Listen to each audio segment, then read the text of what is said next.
Well, I think there were clearly two phases of this match. Um, the first one was the first 1.5 games where I felt that I had some slight initiative, but everything was kind of normal. And after that it was just mayhem. I think Yeah. that's a description. Yeah. Yeah, to get the unpleasant things out of the way, what exactly happened with King H7 there in game 2? Basically, Queen E3, Queen D2 was a blind spot. Right. I was thinking of his queen going to E2, H5, yeah. and that didn't seem to work for me. To me, so basically, when I played King H7, I sort of felt like I have to be better, but I couldn't make any of the forcing lines work. So finally, I thought if I can play King H7 and it doesn't lose to Rook F6, then that's a good thing. And no, as I said, it was just a complete blind spot. And then after game 3 as well, the opening was a little bit, let's just say, dubious. If we're I mean, I just missed CD4, and then like after CD4, half of me wanted to resign, and half of me wanted to offer draw, so at least I have a theoretical chance in the last game. But yeah, fortunately, he didn't play it very well. I didn't really understand why he went for all this knight b3, taking the pawn on a3 stuff, since then, you know, as long as the game is not decided in a few moves, I always have some counterplay against his king. So, and yeah, sure. What did you think was stronger than that? Because we were wondering. I can't get the board up though, guys. So analyzing the lines here. Yeah, maybe not going too in depth. No, I mean, first of all, he could have gone Queen A5 at any point and got a very good ending. That's one thing. And also, I thought at some point there were lines like Queen A5 could be very strong. I don't know. Just basically, what he does allows me to castle, and that was already an achievement. And you won that game, and going into game 4 with obviously everything on the table, you know, we were saying, how is Ding going to play? Is he going to play 1e4? I didn't feel like he was going to play 1e4. And then you got this position, which looked extremely unpleasant. I might be able to have a look at this one if I can drop back. We were looking at some fantastic, I can control this game. There were some ideas. Bishop a3 for us was very, it looked like he was losing the thread around here after rook c8. Did you see, I'm sure you did, but did you fully calculate these ideas with d5, bishop e4, d4, knight e7, bishop g7s, and queen g4s? There were lots of very cool lines there. And Grishchuk actually pointed out, how was it? It was knight d7. No, you start with d5. The point d5 was first. Yeah. You start with d5. After e5, you go bishop takes e4. Yes. That was, I think, the most futuristic one. D, you take on d7 and bishop f6, Magnus. Gorgeous. Oh, okay. I didn't see bishop f6. That would have been unpleasant. Yeah, but you still have the exchange sacrifice here, so you're not dead. But like you force f5 and then you take and you play bishop c6, bishop e5, and game sort of Okay, yeah, continues. that's not a disaster.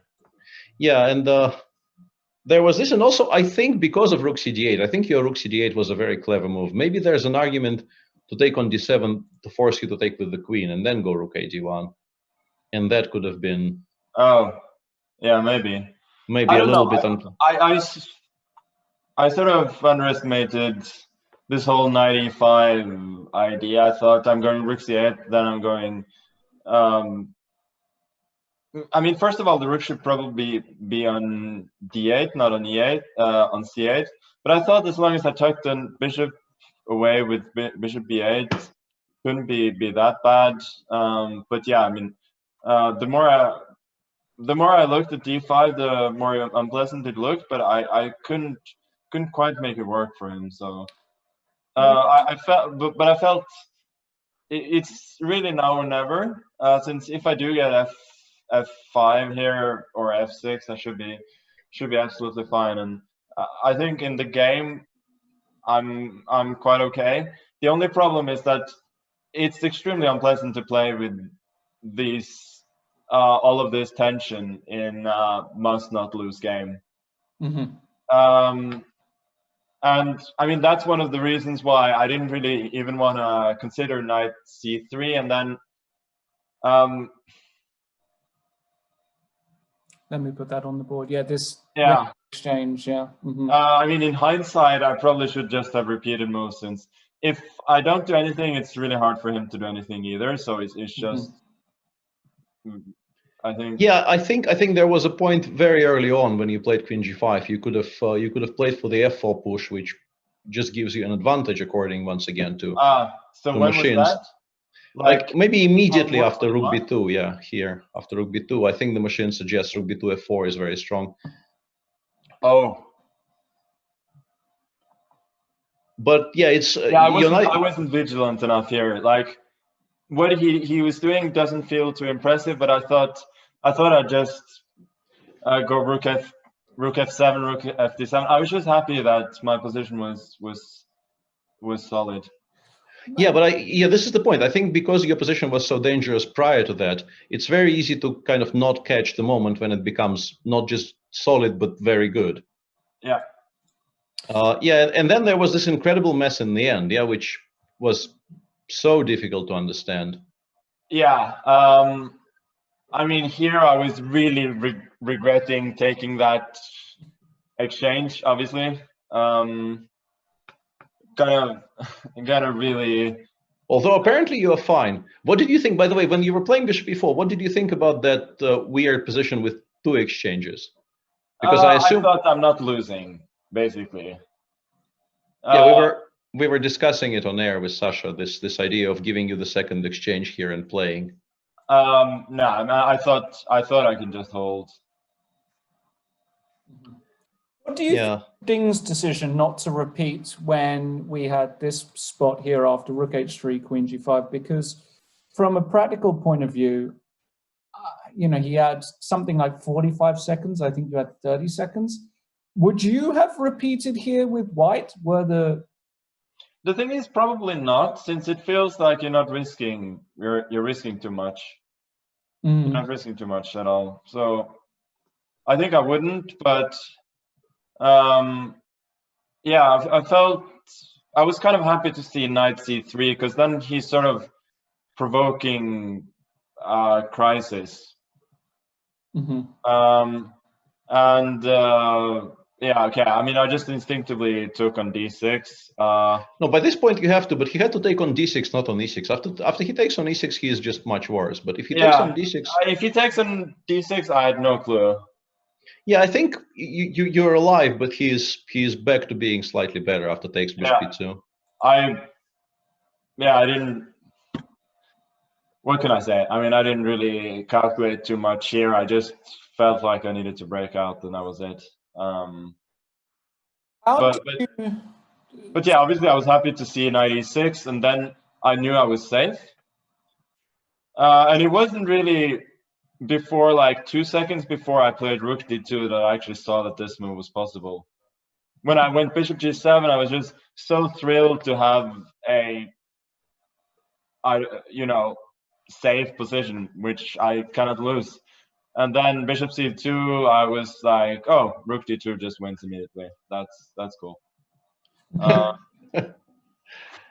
that does sound cool. Let me ask you a question, Magnus. How did you? I was still sort of thinking if he takes on g6, queen g6, rook g3, like I could still blunder like queen c2, probably runs into rook g7, and rook g7 e6 makes a draw, with perpetual. But I guess queen h5 wins very cleanly because rook d1, and we also control f7. Yeah, I thought about queen h5, and I also thought about just going queen e6, and that seemed very, very safe. Yeah, of course, yeah, but yeah, sure. Let me ask you a question I'm curious about. So how did you find the tension of these matches compared to an over-the-board match? And you've been in probably a similar situation where either you needed to win, or everything's on the line and it's a messy position and all 3 results are possible. Did you find this more nerve-wracking or less compared to over-the-board play? Somehow more. I don't know. I haven't felt this kind of tension in a long while. Like this is, yeah, this was real. Like I think you could feel it on the guys yesterday as well. But this, I mean, this was real. The first, like as I said, 1.5 games or almost 2 games, I thought I'm like focused. I'm a little bit tense, but nothing special. But like after that, I was just completely hot-headed. But yeah, I think Well, I haven't been in too many of these situations, to be honest, where I just face a bunch of adversity. So I guess it's good for me. And Sasha was actually making the point on air that this should count as maybe your biggest victory in terms of adversity faced in the entire career. And at first it sounded slightly ludicrous, and then I started thinking, and as usual, whenever Sasha says something, your first reaction is he must be trolling, and and then you start thinking he might be right for all we know. Yeah, in terms of matches, I don't know if I've come back a lot. Like usually in sort of tiebreak matches, I'm sort of in control, and yeah, you're right. Like being 1.5 down and then almost lost in the opening with white. That's rough. And Yeah, but in general, I just want to say that it's maybe it was to be expected because this is the four clearly best players on show in this tournament. But I have to say that both semifinals were unbelievable spectacle. Both yesterday and today, we were just so, it was so enjoyable to watch. There was so much going on and so much drama. I don't know how enjoyable it was to play, but to watch it was tremendous. no, I think it's the way it's supposed to be. That's really the point of this whole format. And no, it's not pleasant for the players at all. I mean, you could sort of I think all four of us could, to some extent, coast through the preliminaries at some stage. But yeah, this was dead serious, and this is, yeah, as I said, as far as tensions go, as much as I've experienced in a long time. Like I've I felt I feel sort of the same way as I felt after game 9 of the match with or no, game 10, sorry, of the match in London with Fabi. That's really the sort of feeling I had when I was just wow. completely drained and exhausted. And of course, we have to touch a little bit on tomorrow, Mhm. which Sasha said that this is like an El Clasico, but you are in a somewhat unfamiliar role of Barcelona in this one. That's funny. So I at least I have a better grasp on who plays for Real Madrid and Barcelona than Hikaru does. I think he made a bit of a mistake. I think he thought Iniesta was playing for Madrid, which is Sacrilege. yeah, Sacrilege. that is awful. So no, I agree. It's going to be awesome tomorrow, and I really got away with something akin to murder today, and so I'm just really happy to be here. Well, that's how it looked after game 3. Actually, the shot of you playing Bishop G6 and waiting for the resignation and then getting the resignation, there was a lot of emotion there. Yeah, sure. There's no faking it at that point. That was just pure joy. well, All right. Yeah, congratulations. And I should be said, like, well done to Ding as well. I know, like, must be must be an unpleasant feeling, but he already congratulated me on winning graciously. and I hope he will be back for more events like this. And yeah, as you all could see, I'm finding it extremely tough to play him, and I think so will other people who try to stand in his way. Yeah. Yeah, Very well true. done. Congratulations again. A reminder to everybody, tomorrow we've got the final that I know that most of you guys on the internet were hoping for when this tournament was announced. It's Hikaru Nakamura against Magnus Carlsen, one of the top rivalries in chess history. They are going to be fighting it out for $70,000. Magnus, again, congratulations. I know you're going to need to just shake it out, shake out the tension, and just yeah.